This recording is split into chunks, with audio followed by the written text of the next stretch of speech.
जय ज्योती जय Savitri. 11 April 2026 Mahatma Phule यांची 200वी जयंती शुभारंभ होत आहे।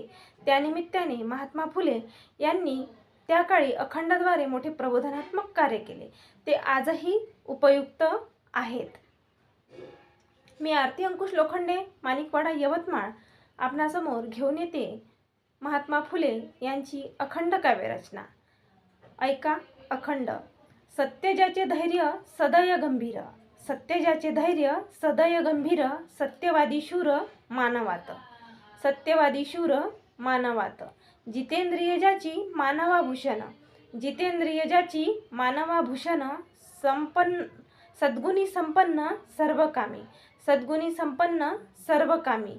परसुख दुःख स्वतःशी तोलतो, परसुख दुःख स्वतःशी तोलतो, सर्वांशी वर्ततो एकभावे, सर्वांशी वर्ततो एकभावे।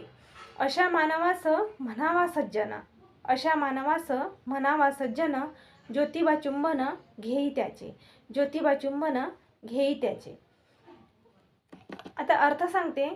ज्योतिबा फुले म्हणतात की जो सत्याला धरून धैर्याने जीवन जगतो, जो दयाळू असूनही गंभीर आहे, जो सत्य बोलतो आणि शूर आहे, तो मानवात सर्वश्रेष्ठ आहे।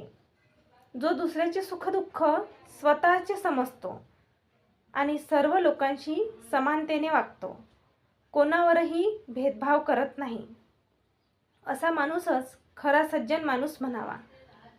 ज्योतिबा फुले म्हणतात की अशा सद्गुणी माणसाचा मी सन्मान करीन, त्याचे कौतुक करीन, जो माणूस सत्यवादी, धैर्यवान, दयाळू, स्वतःवर नियंत्रण ठेवणारा, स्वतःशी समानतेने वागणारा आणि इतरांच्या सुखदुःखात सहभागी होणारा असतो, तोच खरा सज्जन आणि आदर्श मानव आहे।